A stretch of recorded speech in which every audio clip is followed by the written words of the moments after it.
اللہ اکبر اللہ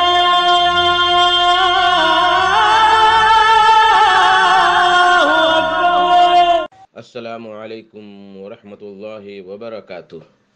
الحمد للہ رب العالمین والصلاة والسلام علی اشرف الانبیاء والمرسلین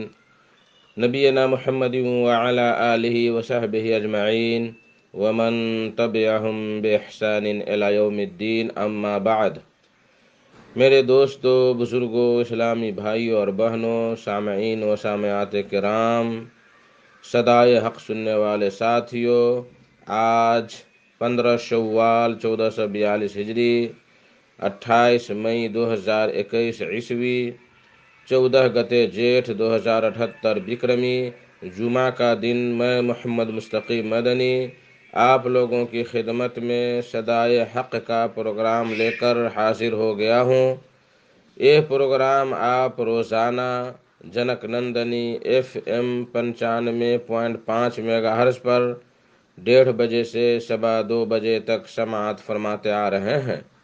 میرے محترم ساتھیوں، بزرگوں، دوستوں، یہ پروگرام آپ لوگوں کی خدمت میں گزشتہ رمضان المبارک سے پیش کر کے ابھی تک استمرار کے ساتھ یہ چل رہا ہے اور انشاءاللہ تبارک و تعالی چلتا رہے گا۔ خوشی کی بات یہ ہے کہ ہمارے ہر پروگرام کا یوٹیوب چینل بھی بنتا ہے جو صدائے حق کے نام سے یوٹیوب پر ہے۔ آپ لوگوں سے گزارش ہے کہ آپ لوگ وقت نکال کر کے ہمارے علماء کرام کے خطابات سماعت کریں اور انہیں لائک کر کے سبسکرائبر بنیں تو ہمیں دعوتی کام میں تعاون ملے گا۔ میرے محترم ساتھیوں، دوستو، آج بھی سب سے پہلے انشاءاللہ تبارک و تعالی تلاوت قرآن مجید، پھر ایک خوبصورت سی نظم اور اخیر میں ایک عالم کا خطاب سماعت فرمائیں گے۔ تو لیجئے سب سے پہلے ہم اور آپ مل کر قرآن مجید کی تلاوت سنتے ہیں۔ اعوذ باللہ من الشیطان الرجیم، بسم اللہ الرحمن الرحیم۔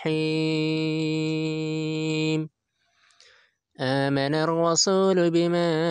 انزل الیہ من ربہ والمؤمنون كل آمن بالله وملائكته وكتبه ورسله لا نفرق بين أحد من رسله وقالوا سمعنا وأطعنا غفرانك ربنا وإليك المصير لا يكلف الله نفسا إلا وسعها لها ما كسبت وعليها ما اكتسبت ربنا لا تؤاخذنا إن نسينا أو أخطأنا ربنا ولا تحمل علينا إصرا كما حملته على الذين من قبلنا ربنا ولا تحملنا ما لا طاقة لنا به واعف عنا واغفر لنا وارحمنا أنت مولانا فانصرنا على القوم الكافرين۔ اللہ اکبر اللہ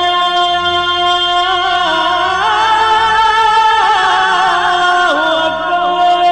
بعدہ ایک خوبصورت سی نظم سماعت فرمائیں، کلام انصر نیپالی کا، آواز انصر نیپالی ہی کی۔ بول ہے: غاصبو سامنے آؤ تو کچل کے رکھ دوں، غاصبو سامنے آؤ تو کچل کے رکھ دوں، پیٹھ پیچھے سے کبھی وار نہیں کرتے ہیں۔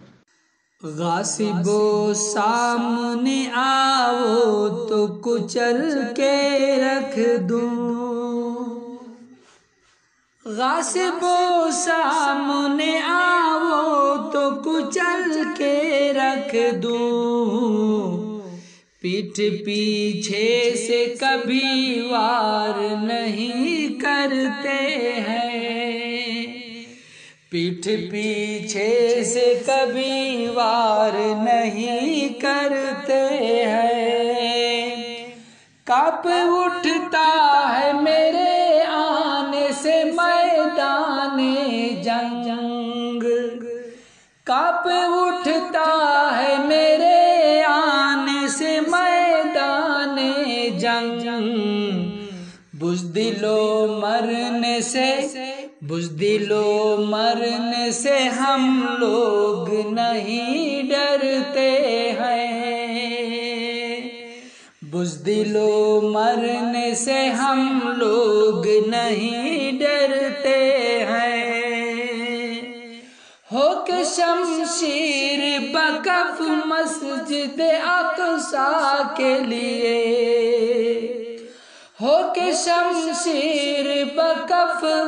مسجد اقصی کے لیے، دشمنوں شوق شہادت کے لیے لڑتے ہیں، غاصبوں سامنے آؤ تو کچل کے رکھ دوں، میری ہیبت سے سہم جاتے ہیں اہل باطل، میری ہیبت سے سہم جاتے ہیں اہل باطل، روند کر پیروں سے شیروں کا جگر بڑھتے ہیں، صفوں کو چیر کر کے ہم آگے بڑھتے ہیں، روند کر پیروں سے شیروں کا جگر بڑھتے ہیں، کانپ اٹھتا ہے میرے آنے سے میدان جنگ، بزدلو مرنے سے ہم لوگ نہیں ڈرتے ہیں، مٹ گئے مسجد اقصی کو مٹانے والے، بہت ہی سچا شعر حضرات، مٹ گئے مسجد اقصی کو مٹانے والے، مٹ گئے مسجد اقصی کو مٹانے والے، اپنا سر کاندھے پہ لے کر کے چلا کرتے ہیں، اپنا سر کاندھے پہ لے کر کے چلا کرتے ہیں،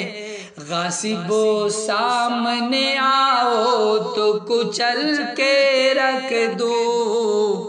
پیٹھ پیچھے سے کبھی وار نہیں کرتے ہیں، اور بچوں کی جوان مردی دیکھیں،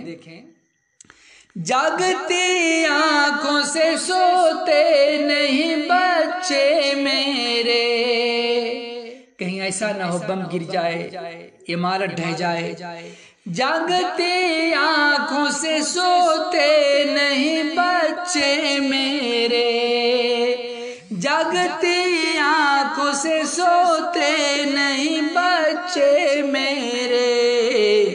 سرفروشی کی تمنا لیے سب اٹھتے ہیں، سرفروشی کی تمنا لیے سب اٹھتے ہیں،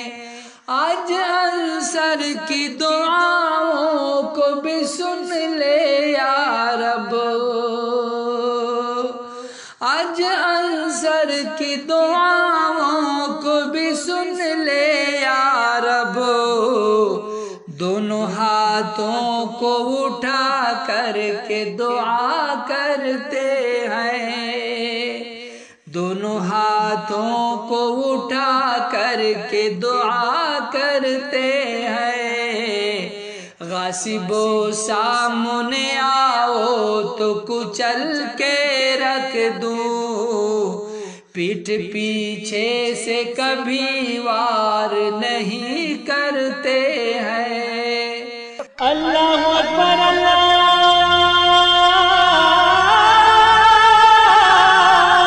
اکبر۔ میرے محترم ساتھیوں، دوستو، بزرگوں، آج کا خطاب ہے فضیلت الشیخ ڈاکٹر فہد الاسلام سلفی صاحب کا، جو پٹنہ بہار میں اپنا کلینک چلاتے ہیں اور اللہ کے فضل و کرم سے دعوتی کاموں میں بڑھ چڑھ کر حصہ لیتے ہیں۔ ان کا موضوع ہے توبہ و استغفار کے ثمرات و فوائد۔ تو لیجئے ڈاکٹر صاحب سے ان کا خطاب سماعت فرمائیں۔ السلام علیکم ورحمۃ اللہ وبرکاتہ۔ حامدا ومصليا أما بعد فأعوذ بالله من الشيطان الرجيم يا أيها الذين آمنوا توبوا إلى الله توبة نصوحا رب اشرح لي صدري ويسر لي أمري واحلل عقدة من لساني يفقهوا قولي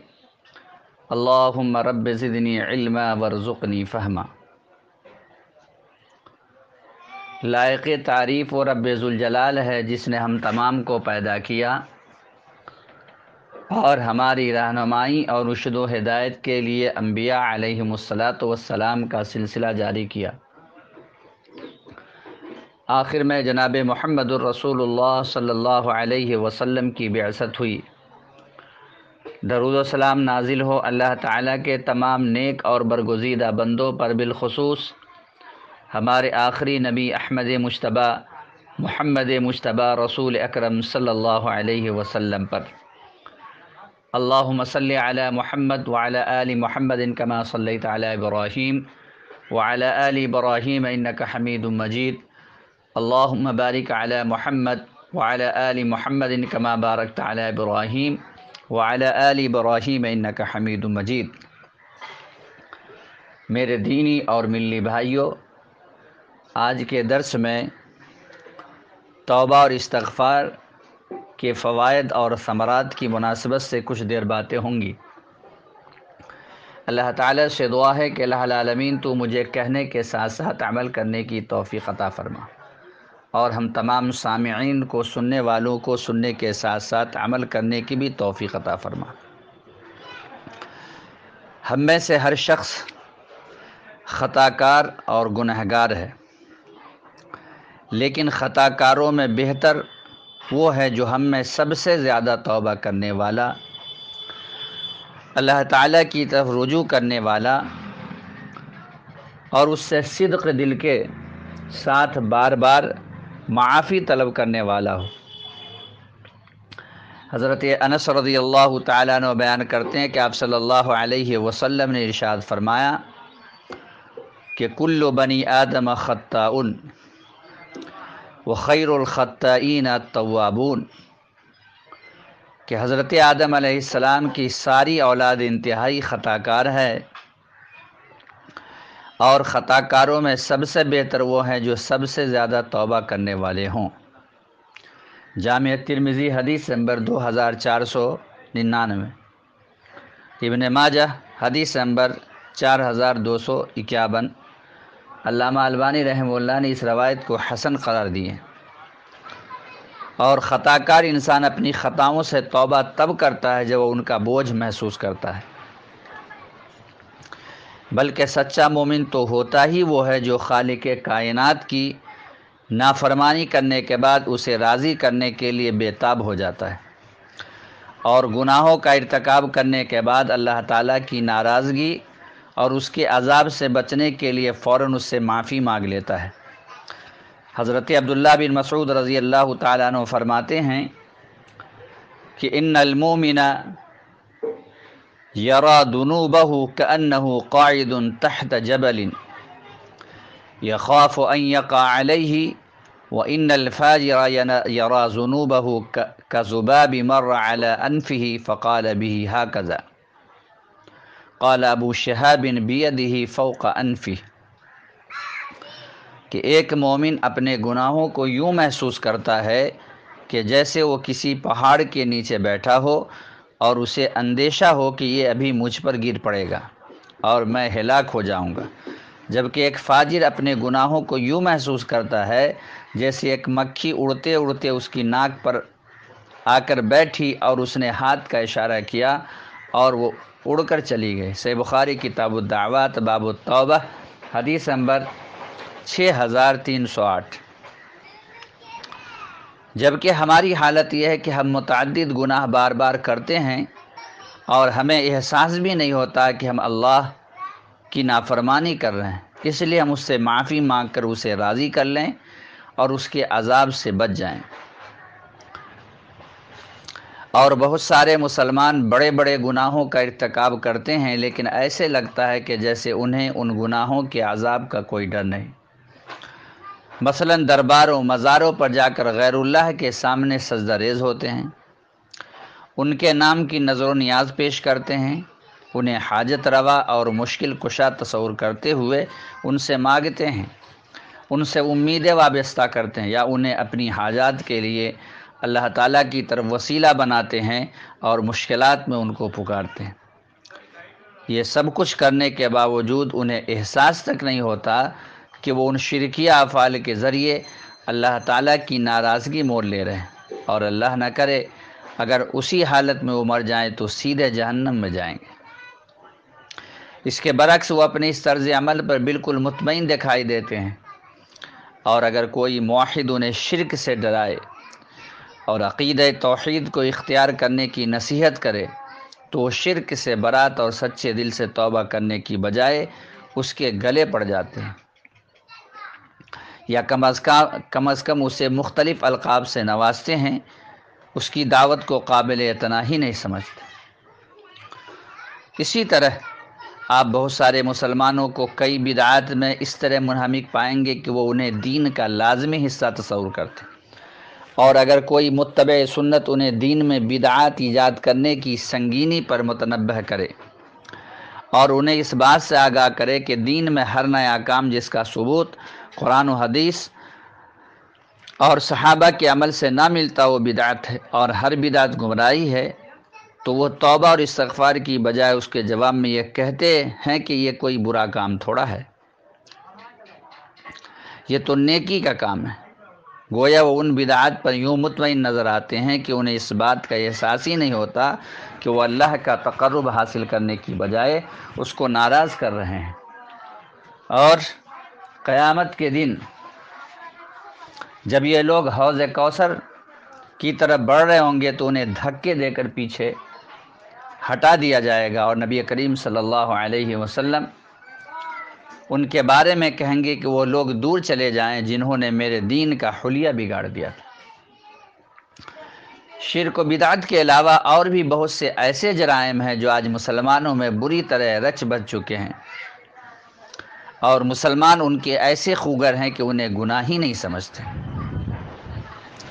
رمضان المبارک کے مہینہ کے اندر نماز، روزہ، قرآن مجید کی تلاوت کی پابندی کرتے ہیں، لیکن رمضان المبارک کے گزر جانے کے بعد نماز کی بھی پابندی نہیں کرتے۔ مثلا 5 فرض نمازوں کی عدم ادائیگی یا ان میں سستی اور غفلت کرنا،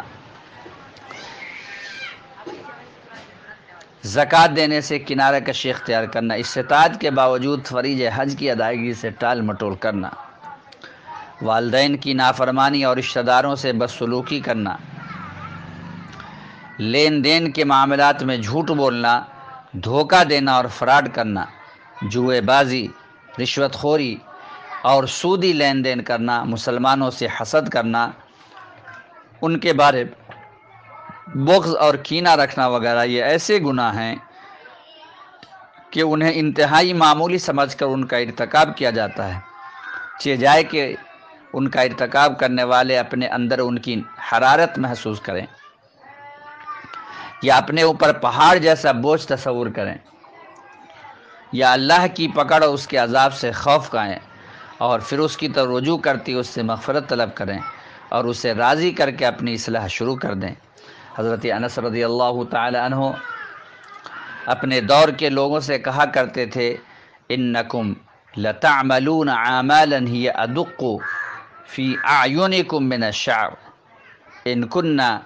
لنعدها علی عہد النبی صلی اللہ علیہ وسلم من البوقات۔ صحیح بخاری حدیث نمبر 6492، کہ بے شک تم ایسے عمل کرتے ہو جو تمہاری نظروں میں بال سے بھی باریک یعنی معمولی ہیں، جبکہ ہم انہیں آپ صلی اللہ علیہ وسلم کے عہد میں مہلک گناہوں میں شمار کرتے تھے۔ یہ اس دور کی بات ہے جب حضرات صحابہ کرام رضی اللہ عنہم اور ان کے تربیت یافتہ لوگ تابعین کرام موجود تھے، اور یقیناً وہ دور نبی کریم صلی اللہ علیہ وسلم کی وفات کے بعد سب سے بہتر دور تھا، اور اس میں وہ بڑے بڑے گناہ یا تو بالکل ناپید تھے یا انتہائی کم تھے، جنہیں آج کے دور میں یا تو گناہ ہی نہیں سمجھا جاتا یا انتہائی معمولی سمجھ کر ان کا سرعام ارتکاب کیا جاتا ہے۔ حضرت انس رضی اللہ تعالیٰ عنہ اپنے دور میں لوگوں کو جن معمولی گناہوں کا ارتکاب کرتے ہوئے دیکھتے تھے، ان کے بارے میں فرمایا کرتے تھے کہ ہم انہیں آپ صلی اللہ علیہ وسلم کے عہد میں مہلک گناہوں میں شمار کرتے تھے۔ اگر حضرت انس رضی اللہ تعالیٰ عنہ آج کے دور میں ہوتے اور لوگوں کو شرک و بدعت، بدکاری، ڈاکہ زنی، قتل و غارت، سودی لین دین اور فحاشی و عریانی جیسے کبیرہ گناہوں میں مبتلا دیکھتے تو معلوم نہیں وہ کیا کہتے۔ اور جہاں تک آپ صلی اللہ علیہ وسلم کے عہد کا تعلق ہے تو اس میں اگر کسی مسلمان سے کوئی بڑا گناہ سرزد ہو جاتا تو اس وقت تک چین سے نہ بیٹھتا جب تک وہ سچی توبہ کرتے ہوئے اپنے آپ کو اس گناہ کی سزا کے لیے پیش نہ کر دیتا۔ اس سلسلے میں چند واقعات کی طرف اشارہ کر دینا مناسب سمجھتا ہوں۔ نمبر 1، حضرت عمران بن حسین رضی اللہ عنہ بیان کرتے ہیں کہ جوہینہ قبیلہ کی ایک عورت آپ صلی اللہ علیہ وسلم کی خدمت میں حاضر ہوئی جو زنا کی وجہ سے حاملہ تھی۔ اس نے کہا، اے اللہ کے رسول، میں نے اللہ کی حد کو پامال کیا ہے، لہٰذا آپ مجھ پر وہ حد قائم کریں۔ تو آپ صلی اللہ علیہ وسلم نے اس کے سرپرست کو بلایا اور اسے حکم دیا کہ احسن الیہا فاذا وضعت فاتینی بہا، اس سے اچھا سلوک کرو اور جب یہ بچہ جنم دے تو اسے میرے پاس لے آنا۔ چنانچہ اس شخص نے ایسا ہی کیا۔ پھر آپ صلی اللہ علیہ وسلم نے حکم دیا کہ اس کے کپڑے اس پر کس دیے جائیں اور اسے رجم کر دیا جائے۔ جب اسے رجم کی سزا دے دی گئی تو آپ صلی اللہ علیہ وسلم نے اس کی نماز جنازہ پڑھائی۔ تب حضرت عمر رضی اللہ عنہ نے کہا، اے اللہ کے نبی، آپ نے اس کی نماز جنازہ پڑھائی حالانکہ اس نے بدکاری کا ارتکاب کیا تھا۔ تو آپ صلی اللہ علیہ وسلم نے جواب دیا، لقد تابت توبۃ لو قسمت بین 70 من اہل المدینہ لوسعتهم وهل وجدت توبۃ افضل من ان جادت بنفسها للہ تعالی۔ صحیح مسلم حدیث نمبر 1696۔ اس خاتون نے ایسی توبہ کی ہے کہ اگر اسے اہل مدینہ کے 70 افراد میں تقسیم کیا جائے تو سب کے لیے کافی ہو جائے۔ اس سے اچھی توبہ کیا ہو سکتی ہے کہ اس نے اپنی جان ہی اللہ تعالی کی رضا کے لیے قربان کر دی۔ نمبر 2، حضرت بریدہ رضی اللہ عنہ بیان کرتے ہیں کہ مائز بن مالک رضی اللہ عنہ آپ صلی اللہ علیہ وسلم کی خدمت میں حاضر ہوئے اور کہنے لگے، یا رسول اللہ طہرنی، اے اللہ کے رسول مجھے پاک کیجئے۔ آپ صلی اللہ علیہ وسلم نے فرمایا، ویحک ارجع فاستغفر اللہ وتوب الیہ، تم پر افسوس ہے، جاؤ اللہ سے معافی مانگو اور توبہ کر لو۔ مائز رضی اللہ عنہ تھوڑی دور گئے اور پھر واپس لوٹ آئے، دوبارہ کہا، یا رسول اللہ طہرنی، اے اللہ کے رسول مجھے پاک کیجئے۔ آپ صلی اللہ علیہ وسلم نے انہیں پھر بھی وہی جواب دیا کہ جاؤ اللہ سے معافی مانگو اور توبہ کر لو۔ وہ تھوڑی دور جا کر پھر واپس لوٹ آئے اور پھر بھی یہی عرض کیا، اللہ کے رسول مجھے پاک کیجئے۔ آپ صلی اللہ علیہ وسلم نے تیسری بار بھی انہیں وہی جواب دیا۔ اس کے بعد جب وہ چوتھی مرتبہ آئے اور وہی بات کی تو آپ صلی اللہ علیہ وسلم نے فرمایا، فیما وطہرک، تمہیں کس چیز سے پاک کروں؟ تو انہوں نے کہا، زنا سے۔ آپ صلی اللہ علیہ وسلم نے لوگوں سے اس کے بارے میں پوچھا کہ کیا ان کا دماغی توازن ٹھیک ہے؟ لوگوں نے آپ صلی اللہ علیہ وسلم کو بتایا کہ ہاں، ان کا دماغی توازن بالکل ٹھیک ہے۔ پھر آپ صلی اللہ علیہ وسلم نے پوچھا کہ انہوں نے کہیں شراب تو نہیں پی رکھی؟ چنانچہ ایک آدمی ان کے پاس گیا اور ان کے منہ کو سونگھا۔ پھر آپ صلی اللہ علیہ وسلم کو آگاہ کیا کہ ان کے منہ سے شراب کی بو محسوس نہیں ہوتی۔ تب آپ صلی اللہ علیہ وسلم نے ان سے پوچھا، کیا تم نے واقعتاً زنا کیا ہے؟ انہوں نے کہا، جی ہاں۔ تو آپ صلی اللہ علیہ وسلم نے ان پر رجم کی سزا نافذ کرنے کا حکم صادر فرما دیا اور اس کے مطابق ان پر یہ سزا نافذ کر دی گئی۔ پھر لوگوں میں دو گروہ بن گئے۔ ایک نے کہا کہ مائز ہلاک ہو گئے اور ان کے گناہوں نے انہیں گھیر لیا، اور دوسرے نے کہا کہ مائز کی توبہ سے اچھی توبہ کوئی نہیں ہو سکتی، کیونکہ وہ خود آپ صلی اللہ علیہ وسلم کے پاس آئے اور آپ کے ہاتھ میں ہاتھ ڈال کر گزارش کی کہ مجھے پتھر مار مار کر قتل کر دے۔ اس کے علاوہ 2-3 روز گزر گئے، پھر آپ صلی اللہ علیہ وسلم صحابہ کرام رضی اللہ عنہم کی مجلس میں تشریف لائے، انہوں نے سلام کہا اور بیٹھ گئے۔ اس کے بعد فرمایا استغفروا لماعز بن مالک، تم ماعز کے لیے مغفرت کی دعا کرو۔ چنانچہ صحابہ کرام نے دعا کرتے ہوئے کہا کہ اللہ تعالیٰ ماعز بن مالک کو معاف کرے۔ تب آپ صلی اللہ علیہ وسلم نے فرمایا کہ لقد تاب توبۃ لو قسمت بین امت لوسعتهم، انہوں نے تو ایسی توبہ کی ہے کہ اگر اسے لوگوں کی ایک گروہ میں تقسیم کیا جائے تو ان سب کو کافی ہو جائے۔ حضرت بریدہ رضی اللہ عنہ کہتے ہیں کہ پھر آپ صلی اللہ علیہ وسلم کے پاس ایک غامدیہ عورت آئی اور اس نے کہا اے اللہ کے رسول مجھے بھی پاک کیجئے۔ آپ صلی اللہ علیہ وسلم نے فرمایا ویحک ارجعی فاستغفر اللہ وتوب الیہ، تم پر افسوس ہے، جاؤ اللہ سے معافی مانگو اور توبہ کر لو۔ اس نے کہا مجھے لگتا ہے کہ آپ مجھے بھی اسی طرح واپس لوٹا رہے ہیں جیسے آپ نے ماعز کو لوٹا دیا تھا۔ آپ صلی اللہ علیہ وسلم نے فرمایا کہ اس سے تمہارا کیا تعلق ہے؟ اس نے کہا کہ میں اسی سے ہی تو حاملہ ہوں۔ آپ صلی اللہ علیہ وسلم نے فرمایا کہ اچھا وہ تم ہو؟ اس نے کہا جی ہاں۔ تو آپ صلی اللہ علیہ وسلم نے فرمایا کہ ابھی نہیں، یہاں تک کہ تم بچے کو جنم دو۔ حضرت بریدہ کہتے ہیں کہ ایک انصاری صحابی نے اس خاتون کی کفالت کی یہاں تک کہ اس نے بچہ جنم دے دیا۔ پھر آپ صلی اللہ علیہ وسلم کی خدمت میں حاضر ہوئے اور آپ کو اطلاع دی کہ اس خاتون نے بچہ جنم دے دیا، تو آپ صلی اللہ علیہ وسلم نے فرمایا کہ اسے ابھی ہم رجم نہیں کرتے کہ اس کے بچے کو اس طرح چھوڑ دیں اور اسے دودھ پلانے والا کوئی نہ ہو۔ تو ایک انصاری نے کہا کہ اللہ کے نبی اس کی رضاعت میرے ذمہ ہے، چنانچہ آپ صلی اللہ علیہ وسلم نے اسے رجم کرنے کا حکم صادر کر دیا۔ اور ایک روایت میں ہے کہ بچہ جنم دینے کے فوراً بعد وہ خاتون آپ صلی اللہ علیہ وسلم کی خدمت میں حاضر ہوئی، اس نے اپنے بچے کو کپڑے کے ٹکڑے میں لپیٹا ہوا تھا، تو آپ صلی اللہ علیہ وسلم نے فرمایا کہ جاؤ اسے دودھ پلاؤ یہاں تک کہ یہ دودھ پینا چھوڑ دے۔ چنانچہ وہ عورت چلی گئی، پھر کچھ عرصہ بعد واپس لوٹی تو اس کے بچے کے ہاتھ میں روٹی کا ایک ٹکڑا تھا۔ اس نے کہا اللہ کے رسول اس بچے نے دودھ چھوڑ دیا اور اب کھانا کھانے کے قابل ہو گیا ہے۔ تب آپ صلی اللہ علیہ وسلم نے اس بچے کو ایک مسلمان کے سپرد کر دیا اور خاتون کے بارے میں حکم صادر فرمایا کہ اس کے سینے تک کھدائی کر کے اسے رجم کر دیا جائے۔ چنانچہ لوگوں نے اسے رجم کیا۔ اسی دوران حضرت خالد بن ولید رضی اللہ عنہ آئے، ایک پتھر اٹھایا اور اس کے سر پہ دے مارا، جس سے اس کے خون کے کچھ چھینٹے ان کے چہرے پر بھی آ لگے۔ انہوں نے اسے برا بھلا کہا، جسے آپ صلی اللہ علیہ وسلم نے سن لیا تو آپ صلی اللہ علیہ وسلم نے فرمایا مہلن یا خالد فوالذی نفسی بیدہ لقد تابت توبۃ لو قالها صاحب مکث لغفر له، خالد ٹھہر جاؤ، اس ذات کی قسم جس کے ہاتھ میں میری جان ہے، اس نے ایسی توبہ کی ہے کہ ایک ٹیکس لینے والا ظالم بھی ایسی توبہ کرتا تو اسے بھی معاف کر دیا جاتا۔ پھر آپ صلی اللہ علیہ وسلم نے اس کی نماز جنازہ پڑھائی اور اسے دفن کر دیا گیا۔ صحیح مسلم حدیث نمبر 1695۔ ان تینوں واقعات سے ثابت ہوا کہ اس امت کے اولین دور میں، جو کہ سب سے بہترین دور تھا، اگر کسی مسلمان سے کوئی بڑا گناہ سرزد ہو جاتا تو وہ اپنے اوپر اس کے شدید بوجھ کو محسوس کرتا اور اسے اپنے آپ کو پاک کرنے کے لیے بےتاب ہو جاتا۔ اور یہی ایک سچے مومن کی شان ہے کہ وہ گناہ کرنے کے بعد سچی توبہ کے ذریعے اللہ تعالیٰ کو راضی کرنے کے لیے بے چین ہو جائے، اور اس وقت تک اسے سکون حاصل نہ ہو جب تک کہ وہ پے در پہ حسنات کر کے اس گناہ کے داغ دھبوں کو صاف نہ کر لے۔ فرمان الہی ہے ان الحسنات یذہبن السیئات، سورہ ہود آیت نمبر 114۔ بے شک نیکیاں برائیوں کو لے جاتی ہیں،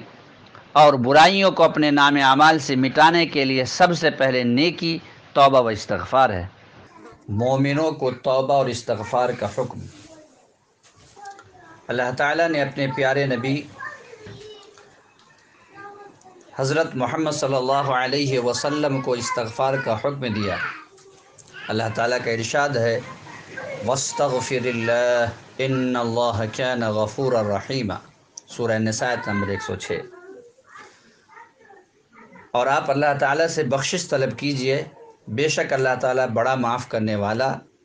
اور نہایت رحم کرنے والا ہے۔ اسی طرح اللہ تعالیٰ نے تمام مومنوں کو بھی توبہ کرنے کا حکم دیا ہے۔ وَتُوبُوا إِلَى اللَّهِ جَمِيعًا أَيُّهَا الْمُؤْمِنُونَ لَعَلَّكُمْ تُفْلِحُونَ، سورہ نور آیت نمبر 31۔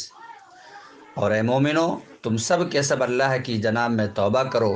تاکہ تم کامیاب ہو جاؤ۔ یعنی اگر مومنین سچے دل سے اللہ تعالیٰ کی طرف رجوع کریں اور اس سے معافی طلب کریں تو دنیا و آخرت میں کامیابیاں ان کے قدم چومیں گی۔ نیز فرمایا یا ایھا الذین آمنوا توبوا الی اللہ توبۃ نصوحا عسى ربكم ان يكفر عنكم سيئاتكم ويدخلكم جنات تجري من تحتها الأنهار يوم لا يخزي الله النبي والذين آمنوا معه نورهم يسعى بين أيديهم وبأيمانهم يقولون ربنا أتمم لنا نورنا واغفر لنا إنك على كل شيء قدير۔ سورہ تحریم آیت نمبر 8۔ کہ ایمان والو تم اللہ کے سامنے سچی اور خالص توبہ کرو، قریب ہے کہ تمہارا رب تمہارے گناہ مٹا دے اور تمہیں ان جنتوں میں داخل کر دے جن کے نیچے نہریں جاری۔ اس دن اللہ تعالیٰ نبی اور ان کے ساتھ ایمان والوں کو رسوا نہ کرے گا، ان کا نور ان کے سامنے ان کے دائیں دوڑ رہا ہوگا۔ یہ دعائیں کرتے ہوں گے کہ اے ہمارے رب ہمیں کامل نور عطا فرما اور ہمیں بخش دے، یقیناً تو ہر چیز پر قادر ہے۔ اس آیت میں اللہ تعالیٰ نے سچی توبہ کے 4 فوائد ذکر فرمائے ہیں۔ نمبر 1 گناہوں کی معافی، نمبر 2 ان جنتوں میں داخلہ جن کے نیچے نہریں جاری ہیں، نمبر 3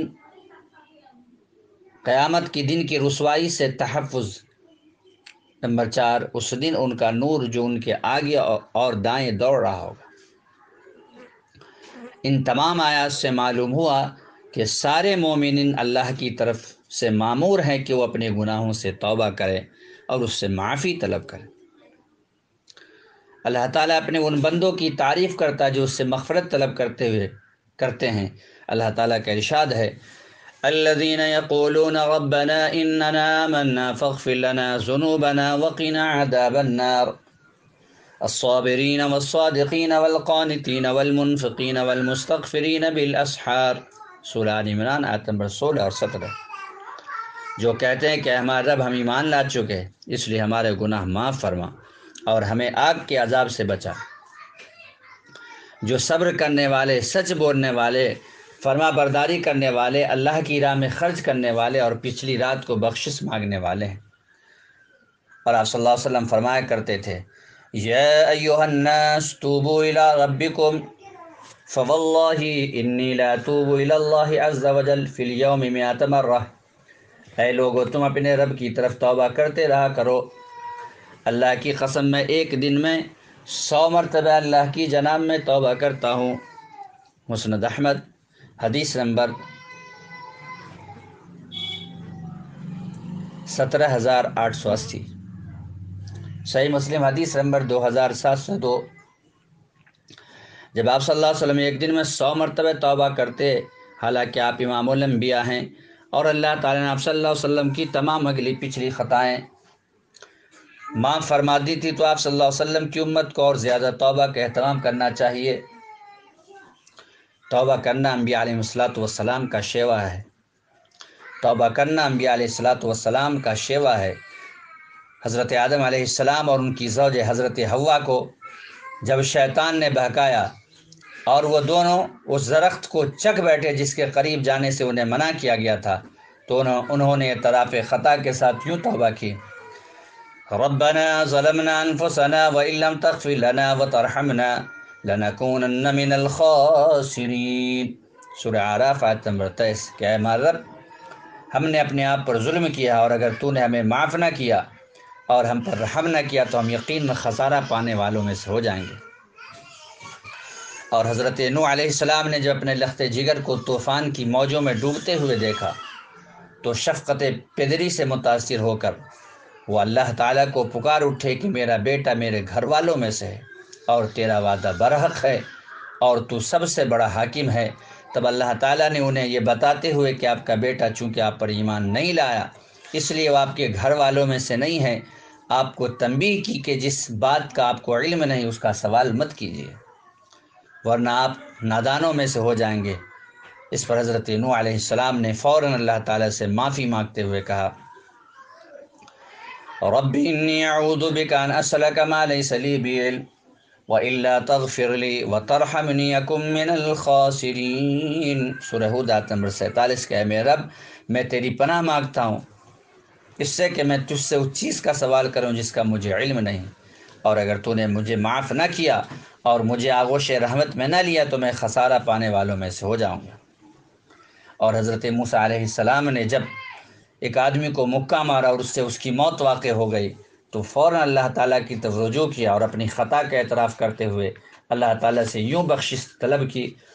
رب انی ظلمت نفسی فاغفر لی سورہ قصص آیت نمبر 16 کہ اے میرے رب میں نے اپنے آپ پر ظلم کیا ہے لہٰذا تو مجھے معاف کر دے، تو اللہ تعالیٰ نے انہیں معاف فرما دیا۔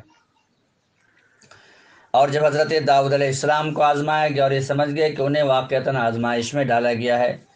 تو فوراً سجدے میں پڑ گئے اور اللہ تعالیٰ کی طرف رجوع کرتے اس سے مغفرت طلب کی۔ اللہ تعالیٰ کا ارشاد ہے وَظَنَّ دَاوُودُ أَنَّمَا فَتَنَّاهُ فَاسْتَغْفَرَ رَبَّهُ وَخَرَّ رَاكِعًا وَأَنَابَ سورہ صاد آیت نمبر 24۔ اور داؤد علیہ السلام سمجھ گئے کہ ہم نے انہیں آزمایا ہے، بس وہ اپنے رب سے مغفرت طلب کرنے لگے اور سجدے میں گر گئے اور ہماری طرف پوری طرح رجوع کیا۔ اسی طرح حضرت یونس علیہ السلام نے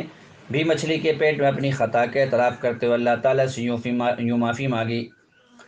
لا الہ الا انت سبحانک انی کنت من الظالمین سورہ انبیاء آیت نمبر 87 کہ تیرے علاوہ کوئی معبود برحق نہیں، تو پاک ہے، بے شک میں ظالموں میں سے تھا۔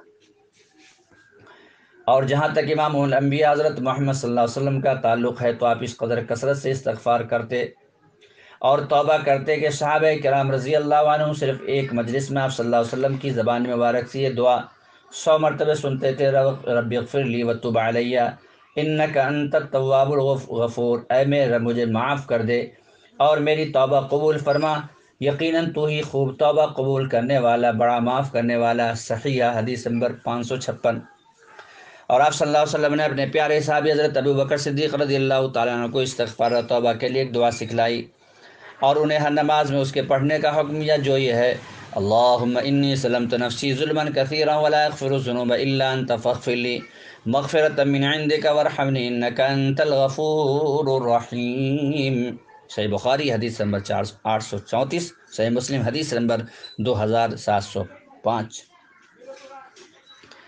اے اللہ میں نے اپنے آپ پر بہت ظلم کیا ہے اور تیرے علاوہ گناہوں کو معاف کرنے والا کوئی نہیں، لہٰذا تو مجھے اپنے فضل و کرم سے معاف کر دے اور مجھ پر رحم کر، یقیناً تو ہی بڑا معاف کرنے والا اور نہایت رحم کرنے والا۔ یاد رہے کہ استغفار و توبہ صرف انبیاء علیہ الصلاۃ والسلام ہی کا شیوا نہ تھا، بلکہ اللہ تعالیٰ نے اسے ہر عقل مند اور تمام اہل دانش کی ایک اہم صفت قرار دیا ہے۔ اللہ تعالیٰ کے ارشاد ہے ان فی خلق السماوات والارض واختلاف اللیل والنہار لآیات لأولی الالباب الذین یذکرون اللہ قیاما وقعودا وعلی جنوبہم ویتفکرون فی خلق السماوات والارض ربنا ما خلقت هذا باطلا سبحانک فقنا عذاب النار ربنا انک من تدخل النار فقد اخزیتہ وما للظالمین من انصار ربنا اننا سمعنا منادیا ینادی للایمان ان آمنوا بربکم فآمنا ربنا فاغفر لنا ذنوبنا وکفر عنا سیئاتنا وتوفنا مع الابرار سورہ آل عمران آیت نمبر 190 تا 193۔ بے شک آسمان اور زمین کی تخلیق اور لیل و نہار کی گردش میں ان عقل والوں کے لیے بہت سی نشانیاں ہیں جو کھڑے اور بیٹھے اور اپنے پہلوؤں کو بل لیٹے ہوئے اللہ تعالیٰ کو یاد کرتے رہتے ہیں اور آسمان اور زمین کی پیدائش میں غور و فکر کرتے رہتے ہیں اور کہتے ہیں کہ ہمارا رب تو نے انہیں بیکار نہیں پیدا کیا ہے، تو ہر عیب سے پاک ہے، بس تو ہمیں آگ کے عذاب سے بچا۔ اے ہمارا رب تو جس کو جہنم میں داخل کر دے گا اس کو ذلیل و رسوا کر دے گا اور ظالموں کا کوئی مددگار نہ ہوگا۔ اے ہمارا رب ہم نے ایک منادی کو سنا جو ایمان لانے کے لیے پکار رہا تھا اور کہہ رہا تھا کہ تم اپنے رب پر ایمان لے آؤ، چنانچہ ہم ایمان لے آئے۔ اے ہمارے رب لہٰذا تو ہمارے گناہوں کو معاف کر دے اور ہماری خطاؤں سے درگزر فرما اور ہمیں نیک لوگوں کے ساتھ فوت کرنا۔ اللہ تعالیٰ انتہائی معاف کرنے والا اور بڑا رحم کرنے والا۔ جو چیز انسان کو بار بار اللہ تعالیٰ سے مغفرت طلب کرنے اور اس کی طرف رجوع کرنے پر زیادہ آمادہ کرتی ہے وہ یہ ہے کہ اللہ تعالیٰ غفور رحیم ہے، توبہ قبول کرنے والا اور کثرت سے توبہ کرنے والوں سے محبت کرنے والا۔ ارشاد باری ہے الم یعلموا ان اللہ یقبل التوبۃ عن عبادہ ویأخذ الصدقات وان اللہ هو التواب الرحیم، سورہ توبہ آیت نمبر 104۔ کیا یہ نہیں جانتے کہ اللہ ہی اپنے بندوں کی توبہ قبول کرتا اور وہی صدقات کو قبول فرماتا ہے، اور یقینا اللہ تعالیٰ ہی انتہائی توبہ قبول کرنے والا اور بڑا رحم کرنے والا۔ نیز فرمایا وَهُوَ الَّذِي يَقْبَلُ التَّوْبَةَ عَنْ عِبَادِهِ وَيَعْفُو عَنِ السَّيِّئَاتِ وَيَعْلَمُ مَا تَفْعَلُونَ وَيَسْتَجِيبُ الَّذِينَ آمَنُوا وَعَمِلُوا الصَّالِحَاتِ وَيَزِيدُهُم مِّن فَضْلِهِ، سورہ شورى آیت نمبر 25 آیت نمبر 26۔ اور وہی ہے جو اپنے بندوں کی توبہ قبول فرماتا اور گناہوں سے درگزر کرتا، اور جو کچھ تم کر رہے ہو سب جانتا ہے، اور ایمان والو اور نیکوکار لوگوں کی دعائیں قبول کرتا اور انہیں اپنے فضل سے اور زیادہ عطا کرتا۔ اللہ تعالیٰ اپنی رحمت و مغفرت کا ذکر کر کے اپنے گنہگار بندوں کو دعوت دیتا ہے کہ آؤ مجھ سے معافی مانگ لو، میں تمہارے سارے گناہ معاف کر دوں گا۔ ارشاد باری ہے قل یا عبادی الذین اسرفوا علی انفسهم لا تقنطوا من رحمت اللہ ان اللہ یغفر الذنوب جميعا انہ هو الغفور الرحیم، سورہ زمر آیت نمبر 53۔ آپ کہہ دیجئے کہ میرے وہ بندو جنہوں نے گناہوں کا ارتکاب کر کے اپنے اوپر زیادتی کی ہے، تم اللہ کی رحمت سے نا امید نہ ہو، بے شک اللہ تعالیٰ تمام گناہوں کو معاف کر دیتا، یقیناً وہی تو ہے جو بڑا معاف کرنے والا اور بے حد مہربان ہے۔ اس آیت کریمہ کا شان نزول بیان کرتے ہوئے حضرت ابن عباس رضی اللہ تعالیٰ عنہ فرماتے ہیں کہ مشرکین میں سے کئی لوگ ایسے تھے جنہوں نے بہت زیادہ قتل و غارت اور بدکاری کی تھی۔ انہوں نے آپ صلی اللہ علیہ وسلم سے کہا کہ آپ جس بات کی طرف دعوت دیتے ہیں وہ اچھی ہے، لیکن یہ فرمائیے کہ کیا اللہ تعالیٰ ہماری توبہ قابل قبول ہماری توبہ قابل قبول ہے یا نہیں؟ تب اللہ تعالیٰ نے آیت نازل فرمائی، تفسیر قرطبی جلد 8 صفحہ 228۔ اس سے معلوم ہوا کہ اللہ تعالیٰ تو مشرکین اور قتل و غارت کرنے والوں کو بھی امید دلاتا ہے کہ اگر وہ سچے دل سے توبہ کر لیں تو انہیں معاف کر دے گا اور ان سے راضی ہو جائے گا۔ جائے کہ اس کی وحدانیت کو دل سے تسلیم کرنے والے اور اس کے نبی حضرت محمد صلی اللہ علیہ وسلم پر ایمان لانے والے مسلمان اس کی طرف رجوع کریں اور اس سے معافی مانگے تو یقین اللہ تعالیٰ انہیں بھی معاف کر دے گا۔ بلکہ اللہ تعالیٰ تو نصارہ کو بھی، جو حضرت عیسیٰ علیہ السلام کو اس کا بیٹا قرار دیتا اور اللہ تعالیٰ کو 3 میں سے ایک تصور کرتے ہیں، توبہ و استغفار کی ترغیب دلاتا اور فرماتا ہے لقد کفر الذین قالوا ان اللہ ثالث ثلاثہ وما من الہ الا الہ واحد وان لم ينتهوا عما يقولون ليمسن الذین کفروا منهم عذاب علیم افلا يتوبون الى اللہ ويستغفرونه واللہ غفور رحیم، سورہ مائدہ نمبر 73-74۔ بے شک ان لوگوں نے کفر کا ارتکاب کیا جنہوں نے کہا کہ اللہ 3 معبودوں میں سے ایک ہے، حالانکہ ایک معبود کے علاوہ کوئی معبود برحق نہیں، اور اگر وہ لوگ اپنی اس بات سے باز نہیں آئیں گے تو ان میں سے کافروں کو دردناک عذاب ہوگا۔ کیا وہ اللہ کے حضور توبہ نہیں کرتے اور اس سے مغفرت طلب نہیں کرتے؟ اور اللہ تعالیٰ تو بڑا معاف کرنے والا اور بے حد مہربان ہے۔ اللہ تعالیٰ ہر اس شخص کو جو برائی کا ارتکاب کرے یقین دلاتا ہے کہ اگر وہ استغفار کر کے معافی مانگ لے تو میں غفور رحیم ہوں، اسے معاف کر دوں گا۔ ارشاد باری ہے وَمَن يَعْمَلْ سُوءًا أَوْ يَظْلِمْ نَفْسَهُ ثُمَّ يَسْتَغْفِرِ اللَّهَ يَجِدِ اللَّهَ غَفُورًا رَحِيمًا، سورہ نساء نمبر 115، کہ جو شخص کوئی برائی کرے یا گناہ کا ارتکاب کر کے اپنی جان پر ظلم کرے پھر اللہ تعالیٰ سے معافی طلب کر لے تو اللہ تعالیٰ انتہائی بخشنے والا بے حد مہربان، اللہ تعالیٰ کو انتہائی بخشنے والا اور بے حد مہربان پائے گا۔ اور ایک حدیث قدسی میں ارشاد ہے ابن آدم انک ما دعوتنی ورجوتنی غفرت لک علی ما کان فیک ولا ابالی، یا ابن آدم لو بلغت ذنوبک عنان السماء ثم استغفرتنی غفرت لک ولا ابالی، یا ابن آدم انک لو اتیتنی بقراب الارض خطایا ثم لقیتنی لا تشرک بی شیئا لاتیتک بقرابها مغفرہ، اے ابن آدم اگر تو صرف مجھے پکارتا رہے اور تمام امیدیں مجھ سے وابستہ رکھے تو خواہ تم سے جو بھی گناہ سرزد ہوا ہو میں تمہیں معاف کرتا رہوں گا اور میں کوئی پرواہ نہیں کروں گا، اور اگر تیرے گناہ آسمان تک پہنچ جائیں پھر تم مجھ سے معافی طلب کر لو تو میں تمہیں معاف کر دوں گا اور میں کوئی پرواہ نہیں کروں گا، اور اگر تو میرے پاس زمین کے برابر گناہ لے کر آئے پھر تمہاری مجھ سے ملاقات اس حال میں ہو کہ تم میرے ساتھ کسی کو شریک نہیں بناتے تھے تو میں زمین کے برابر تجھے مغفرت سے نوازوں گا۔ جامع ترمذی حدیث نمبر 3540۔ اس روایت کو علامہ البانی رحمہ اللہ نے صحیح قرار دیا۔ تو آج کے درس میں توبہ و استغفار کے فوائد و ثمرات کی مناسبت سے کچھ دیر باتیں آئیں۔ اللہ تبارک و تعالی سے دعا ہے کہ اللہ العالمین تو ہمیں کتاب و سنت کی روشنی میں اپنی زندگی گزارنے کی توفیق عطا فرما، اسی دعوت کو عام کرنے کی توفیق عطا فرما،